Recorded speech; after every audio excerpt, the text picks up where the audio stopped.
So, Graham, Neil obviously announced JT's going to start, which not a surprise, but just what you've seen out of him in camp, where he is now compared to where he was, what'd you like about what he's doing? I definitely think he's improved, and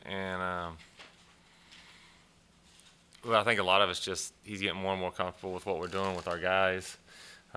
He's been pretty consistent lately, and I think we've talked a lot about just how intelligent he is, and so that helps. But he's done a good job, and like I said, I think he's gotten better and better as he's gotten more and more comfortable getting just back into the offense and working with our personnel, and so that's been good to see. And hopefully he goes out there and plays at a really high level this week. Your comfortability with him play a role in that as well, since you guys did work together? I think that obviously helped him coming in here because, like we've talked about before, he had a background knowledge of what we do. You know what I mean? And so it's not like he was learning a completely new offense or new language. It was stuff that he knew, things he had reps in. It had just been a while. You know what I mean? But really, if you look at offensive football, I think like a lot of the concepts, I mean, everyone throws similar concepts, so it's not like he didn't have reps. It's not like Georgia runs a completely different offense than anything that, different concepts. So I think it's, he's played some football. He's had reps, but just getting back, like I said, back in the reps of the way we do it, and seeing our signals and knowing our language and getting used to the guys that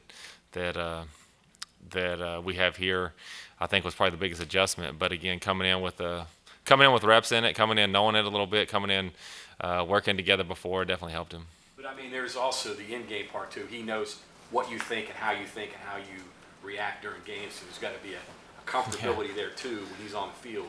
Yeah, we had a half together, and before he went down, Big half. Yeah. Hopefully we can reproduce it, but no, he. I definitely think that us knowing each other and we did have a spring together there at SC, and then a fall camp and a half of a football game. And so, like you said, I think he knew what he was getting into when he came here and knew it as far as coaching goes and the way we react, the way we handle things, the way we do things. So I think that probably that played a decent role in the recruiting process of getting him here. And then once he got here, I think just like I said, having reps built into the offense definitely helped the transition with him. Timing with the receiver since he didn't have the spring with him? I think it's been pretty good. I think that I've probably said this out in here before, but one of his biggest strengths, I think he throws a really catchable deep ball, and that's a throw that can take reps to get used to with new receivers. But he's done a good job of that. You know what I mean? And like I said, I think that's a knack he has. Is not. I'm not saying that. I think lots of people can throw deep balls, but his are just very catchable for whatever reason. You know what I mean? He does a good job putting the right amount of air on it and putting it in a position where his guys can catch it. And so, like I said, that's throwing the ball down the field is something that can take reps with personnel, and he's done a really good job transitioning into that. You know what I mean? And so that's been very encouraging to see. And like I said, I think that he's transitioned well. I know they threw a lot this summer. So that was important, I think, as far as timing goes. But it's always a little bit different when someone's out in front of you. And so this fall, I think in the summer they felt really good going into the fall camp. And then at the beginning of fall, now there's someone in front of you, so the timing's just a tad bit different. So I think there was a small adjustment period there. But as fall camp's gone on, I think him and the receivers and really all the quarterbacks have gotten more and more on the same page and continue to improve. And they need to go play at a high level this week. How's the timing been the last 2 weeks since the last scrimmage? Big scrimmage. I think it's been good. He's gotten, or especially with JT, I think he's gotten more reps lately, and that obviously helps with timing. The more reps you can get with someone, the better the timing gets. And like I said, the last couple of weeks it's been pretty good. You talked about obviously the improvements that you've seen from him throughout this past month, but what about from when you saw him at USC as a sophomore to now? What has changed from that JT to this JT? He's pretty similar, to be honest with you. I think that he was probably coming out of high school. Just his personality is pretty stoic and but very intellectual. You know what I mean? And so I think coming out of high school, he was probably like intellectually and understanding football just because of his personality and the kind of the way he handles things. I think he's probably ahead of where most people are. And so coming here, I think that he's pretty similar. I think a lot of times you'll see a huge difference between a kid when he's younger and a kid when he's older. And JT's definitely seen a lot and probably grown a lot. He probably understands things a little bit better, but even as a young guy, that was his second year in college, should have been his first. He skipped his senior year of high school. And went to SC for that first year, and then when I got there, it was his second year. He was already, like I said, I think it's just his natural personality to want information. So because of that, understood what was going on, was very intelligent, especially like from a football standpoint, and his personality is very, like I said, he's pretty stoic, and so he's pretty similar to what he was at SC, to be honest with you. And I think some of it's just kind of, like I said, his personality and kind of where he was as a young guy. So Georgia and SEC football didn't mess him up? No, they, I think there at Georgia, I think he probably did some good things, you know what I mean? I think seeing things another way and getting to experience some other things was good for him. Obviously, he saw some very high-end talent, and so had to go against some great competition and play with some great guys too, and so it goes both ways. But I do think I think that probably helped him more than anything there at Georgia was just the competition he had to play against, probably more than anything every day in practice. They had like 7 first-rounders on that defense or something crazy last year, you know what I mean? He got to practice against those guys every day. So going against that kind of talent can't do anything but help you. And so I think that, yeah, so I think that side of things probably really helped him. You have to have some insight into Slovis at Pitt. Are you giving input into things that you might take advantage of to the defense? Yeah, I know Slovis pretty well, but I think that I can tell you. I mean, there's not much I can tell you that you can't see on tape about that kid. You know what I mean? I think he's a very accurate passer. He does things really well. I've talked to those guys. I've talked to our defense side of the ball about Keaton because I do know him really well. But it's a totally different. I mean, I'm assuming I don't know exactly what they're doing because I haven't watched their offense, but it's probably something totally different than what we were doing at SC. And so I think that from that standpoint, you kind of have to figure out what they're going to do and see how he fits into that. He's a talented passer. He's very gifted. I've told him that. He's accurate. But from a scheme standpoint, if they were running our scheme, I could tell them a lot of stuff, but they're not playing our scheme. They're just playing a kid. And so it'll be interesting to see how they use him. It'll be different for me, obviously, watching him play. I've pulled for him for a long time, and for the first time I'm going to have to pull against him. But, it'll be fun to watch, and I'll be interested to see what he does out there. But like I said, I've talked to him about the guy and told him anything they wanted to know. But I think that from most of the things I've told him, you can turn on the tape and see what I've told him. Flip it around to what Bob's saying. He also knows you, so he can impart information to the Pitt coaches on how you plan, how you prepare, how you signal, all those things. Do you have to mix that up, switch it up a little bit because he does have knowledge of how you go about game planning and preparing and attacking defenses? Oh, for sure, especially from a signal standpoint and stuff like that. We've had to pretty much change everything just because, there is a possibility that, I think he can cheat better than I can cheat this week. But so we've changed a lot of that stuff and to try to protect the signals and stuff. But from a scheme standpoint and all that, I think that, kind of like what I said, there's not a lot you can learn from him that you can't turn on the tape and see, So I think that's from that standpoint, I'm not as worried about it. From a signal and stuff like that standpoint, if they're trying to dig into that, we've tried to change all those up from what we signaled at SC and what they signaled here, just to try to protect those the best we can. Obviously, quarterback is what everybody's interested in, but just the offense as a whole. Is this offense ready for what's coming Thursday, or are there still unknowns for you as well? We'll find out Thursday, I guess. I think we're in a good place. I like our guys. They're going to challenge us. They've Coach Narduzzi is a defensive guy, and everywhere he's been good on defense for a long time. And so obviously there's going to be a challenge from that standpoint, but we have to go, do what we believe in and see if we can execute. And I think that's going to be important for us. And like I said, I think that our guys have done a good job.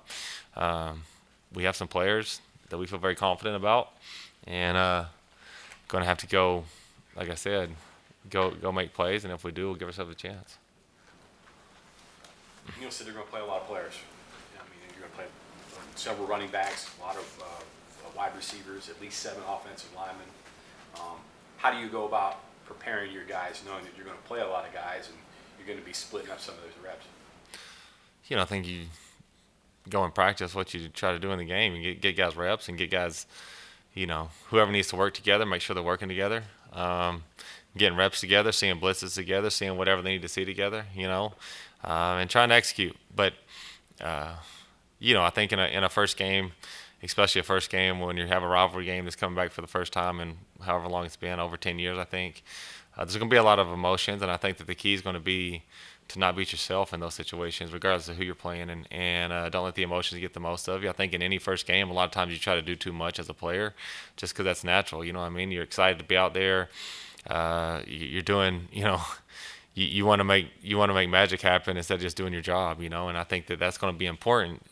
In a game like this, like I said, any first game that's important. I think that in a rivalry game, when that's your first game, I think first games or rivalry games both are games where guys kind of try to do too much.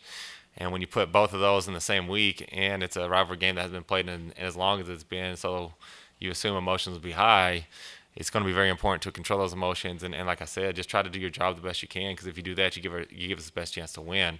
If there's some magic pill out there or some extra stuff that we need them to do, we'd coach them to do it. And so that's kind of going to be the message, is like, if you just do your job, that's enough. And that's how great things happen. And so I think that'll be very important to, like I said, not try to do too much, not get caught up in the emotions of it, but try to focus on doing our job regardless of who we have in the game. And if we do that, we'll give ourselves a chance. You on the field or upstairs? Up top. Up top. What, just philosophy behind that? I know some coordinators like to be on the field and see the eyes and feel the emotion. Other people like to be up top and see what's going on. What's your philosophy behind that? Be up top and see what's going on. Yeah, I was on the field the first year at North Texas, and then you can just see a lot more. You'd go watch the tape on Sunday and be like, well, it'd been helped to have seen that, And so after year 1 at North Texas is when I went up. So first, you did it 1 year? Yeah. Didn't like it? I didn't hate it. It's just like I said, you go back on Sunday and think, well, if I would have known that was going on, yeah, that would have helped, And so I like being down there. I like being around the guys. I like being able to look in the quarterback's eyes and stuff like that. So there's definitely some advantages of being down on the field, being able to talk to him, talk to the unit. I liked that side of things. But I think it's easier. To get someone, to have a guy that can communicate with the offense than it is to get a guy up top that can give you really clear information and tell you what you're trying to see, And so that's why I went up. I think it's easier to get a guy to manage what you're doing downstairs than it is to manage what you're doing upstairs. The first time you and Neil will be working together in a game. Does that take any adjustments or any getting used to, or? We'll find out Thursday. I don't know. I've never been in a game with him, so I don't really know. But I think all head coaches are different. Obviously Coach Luttrell was different than Coach Helton. But when you start trying to call a game, you're just trying to call a game and go there and execute what you want to do. And so, like I said, I might have a better answer for you next week. But Neil said you did practice that. You have practiced that to kind of get that feel for how you're going to. Yeah, we've practiced going up quite a bit and being on headsets and stuff like that. So yeah, we've done a lot of work on what the sideline's going to feel like, who's going to be up, who's going to be down, and like I said, kind of the mechanics behind it all. Okay, anything else for Coach? Yeah, Graham, as a quarterback and as a coach, you may have different opinions of this too, but wings for a quarterback, how heavy of a stat is that? How much of that is attached to the one player? And then for JT's track record of winning, I think the intelligence you talked about is probably where you're going to go, but is there something about him that has kind of yielded to so many wins? Wins? Yeah. I think that wins is how all quarterbacks should be judged. I think that, you know, when people talk about, oh, this guy or that guy, or who's, you know, who's the best quarterback or whatever, like, I think it'd be hard to argue against Tom Brady. You know why? Because he's won. You know what I mean? And like, to me, at the end of the day, that's the quarterback's job, is to win games. And I have one of my favorite sayings is winners win, because that's what winners do. And and at first it's just kind of a silly saying, but if you think about it, like, guys that win usually win in football, and then if you go play basketball, they win in basketball, and if you go play like chess, they win in chess, or like, some people just win. And I think that for quarterbacks, that's really, really important. And yeah, I think that when you're evaluating quarterbacks, that's something you have to look at too. And obviously some quarterbacks are going to come from high school programs that aren't great. And so, like, maybe they didn't win a state championship, but even like Slovis, for instance, his high school was really, really bad before he got there, and they were just average when he was there, but it was a huge improvement from right before he got there. You know, there's a kid, my quarterback at North Texas, Mason Fine, was in a bad program, and then when he was there, they won like 10, 11, and 12 games his last 3 years, you know. And so I think there's something to that, and I think that that's the quarterback's main job, and I think that that's how all quarterbacks are judged. You know, there's lots of guys that can put up great numbers and not win football games, and at the end of the day, your job as a quarterback is to win games, not put up stats. And so doing whatever it takes to win is important. Like I said, I think that ultimately that's what quarterbacks should be judged by. Good quarterbacks win, and bad ones don't, you know. And so I do think that's important. I think a quarterback plays a large part in that. And JT, you know, if you look at his track record, I think that when you do win, that just kind of becomes the expectation. And so when games get tight or whatever, I think that you find a way to do it. And so I think coming from modern day, coming from a program that winning's the expectation, obviously probably helped at a young age. I think he played from what I understand, that was before I was out there, but in a good youth league out there where they won, then go to modern day and they win. Went to a winning program in SC, but didn't play there long, and then went to Georgia and has been around a lot, winning a lot. And so when that's the case, I think it helps. When I think everyone matters, but quarterback in particular, that's a big deal. Okay, thanks, Coach. Yes, sir.